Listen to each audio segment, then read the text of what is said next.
നമ്മുടെ ഇന്നത്തെ യാത്ര കൊള്ളി ഹിൽസിലേക്കാണ്.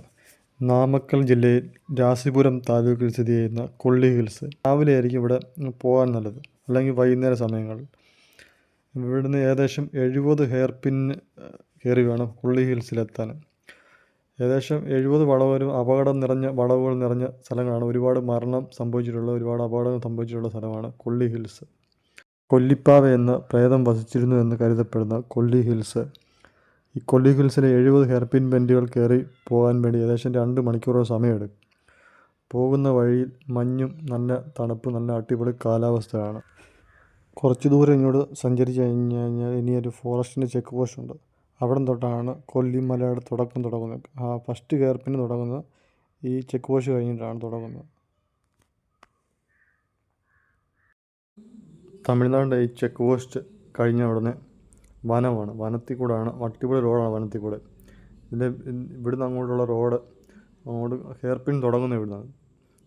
അങ്ങോട്ട് കയറി കഴിഞ്ഞ് കഴിഞ്ഞാൽ അടിപൊളി കാഴ്ചകളാണ്. ഫസ്റ്റ് ഹെയർ പിൻ തുടങ്ങുമ്പോൾ തന്നെ കാഴ്ചകൾ അങ്ങോട്ട് തുടങ്ങുകയാണ്. അപ്പം ഉയരം കൂടുന്തോറും കാഴ്ചകൾ അതിമനോഹരമാണ്. 4 സൈഡുകളും മലനിരകളും. അതുപോലെ ബൈക്ക് റേസിന് ഇഷ്ട ലൊക്കേഷനാണ്. ബൈക്കിൽ ഏറ്റവും കൂടുതൽ ആൾക്കാർ വരുന്നതാണ് ഈ കൊള്ളി ഹിൽസ്. അതുപോലെ മുന്നോട്ട് പോകുന്തോറും ഈ ഹെയർ പിൻ കാണാൻ തന്നെ നല്ല അടിപൊളി സംഭവമാണ്. അതുപോലെ കാഴ്ചയും കൂടി വരും. മലനിരകൾ എടുത്ത് പറയേണ്ട കാര്യമാണ്. നല്ല രസമാണ്, അടിപൊളിയാണ് കാണാൻ.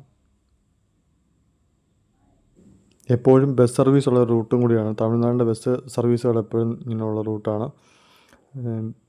പിന്നെ ഈ റോഡിൽ നിന്ന് അവസാനിക്കുന്നത് കൊള്ളി ഹിൽസിലാണ്. അവിടെ കൊള്ളി ഹിൽസ് കഴിഞ്ഞ ഉടനെ അവിടെ ഒരു ആദായഗംഗ വാട്ടർഫാൾസ് എന്ന് പറഞ്ഞൊരു വാട്ടർഫാൾസ് ഉണ്ട്. ഏകദേശം മുകളിലോട്ട് അടുക്കുന്തോറും ഈ റോഡിൻ്റെ ഒരു പ്രത്യേകത എന്ന് വെച്ചാൽ, മുകളിൽ ഇരുന്ന് താഴോട്ട് നോക്കി ഈ റോഡ് ഇങ്ങനെ വളഞ്ഞു പോകുന്നത് ഏകദേശം കാണാൻ പറ്റും. ഏകദേശം ഒരു 70 ഹെയർ പിന്നുണ്ട്. അതിൻ്റെ ഒരു മുക്കാൽ ഭാഗത്തോളം കാണാൻ പറ്റും. ഈ റോഡ് ഇങ്ങനെ കിടക്കുന്നത്, വണ്ടി പോകുന്നത് ഇങ്ങനെ കാണാൻ പറ്റും. മരത്തിനിടയ്ക്കൂടെ ആണെങ്കിലും കാണാൻ പറ്റും. അത് തന്നെ അടിപൊളി ഒരു സംഭവമാണ്.